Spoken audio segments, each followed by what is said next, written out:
Welcome to PS Vijaya news. ఇందులో TTD వైఫల్యం లేదు, ఇందులో టీటీడీ వైఫల్యం లేదు. టీటీడీ అధికారులు బాగా చేస్తున్నారు ఈ మధ్య, క్రితం కంటే ఎంతో బెటర్. వాస్తవ విషయం చాలా మందికి తెలీదు.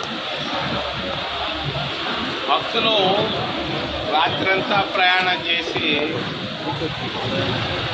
ఆతృతో వచ్చి క్యూలో నిలబడ్డారు. అన్నం కూడా జిల్లా టిఫినో జిల్లా నిలబడ్డారు భక్తులంతా.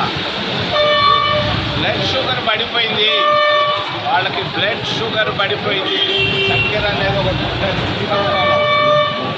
నేను చాలామంది పడిపోయిన భక్తులు పక్కనే స్థానికులు ఉన్నారు, ముఖ్యంగా పెద్ద హరిజన వార్డు నుంచి చాలామంది. వాళ్ళు కళ్ళతో చూసి చెప్పారు, ఎవరు వాళ్ళని నెట్టలేదు, తట్టలేదు, వాళ్ళకై వాళ్ళే పడిపోయారు. ఇది వాస్తవం. దీనికి శ్యామలరావు కానీ, వెంకయ్య కానీ, టీటీడీ అధికారులు కానీ, పోలీసులు కానీ సంబంధం లేదు. మరి చాలా ఆశతో వచ్చారు, వస్తే అక్కడ మేలు జరుగుతుంది వైకుంఠంలో అని. మరి కడుపు నిండా ఏమి తినకుండా వచ్చి క్యూ లైన్లో నిలబడ్డారు, అక్కడికక్కడికే పడిపోయారు, చచ్చిపోయారు. ఇది వాస్తవం. సో ఇప్పుడు ఆడ పోస్ట్ మార్టాలు చేసినా దొరకదు. అది కడుపులో ఏమీ లేకుండా, తిండి లేకుండా ఆస్తులతో పరిగెత్తారు వీళ్ళంతా, అందుకే చనిపోయారు. ఇందులో టీటీడీ వైఫల్యం లేదు. బాగా చేస్తున్నారు. నిన్న కూడా నేను పోయి వచ్చాను పైకి, జాగ్రత్తగా చేస్తున్నారు టీటీడీ అధికారులు. వాళ్ళందరూ నేను అభినందిస్తున్నాను.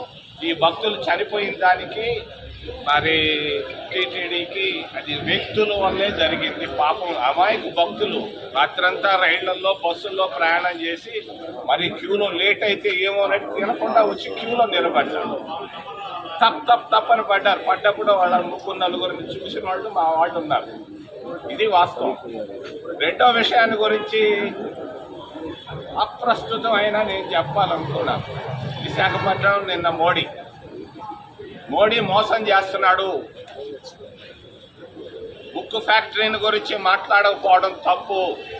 భారతీయ జనతా పార్టీ బుక్ ఫ్యాక్టరీని 2.5 లక్షల కోట్ల ఆస్తులను అమ్ముకోవాలని చూస్తున్నారు. దీన్ని బుక్ ఫ్యాక్టరీ ఆంధ్రుల హక్కు.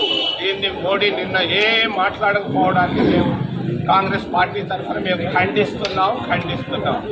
ఒక చిన్న మాట, చంద్రబాబు వస్తున్నాడు, చంద్రబాబుని గురించి కూడా చెప్పదలుచుకున్నాను. చంద్రబాబు నాయుడు మరీ ఎక్కువ పొగడుతున్నాడు. పొగడ్తలు తగ్గించడం మంచిది. నిన్న మోడీని భలే పొగడుతున్నాడు. ఏమైనా పొగుడుకో, ముద్దులు పెట్టుకున్నంత పని చేశారు. నిన్న బుక్ ఫ్యాక్టరీని గురించి ఏమీ ఒక్క మాట రాలేదు.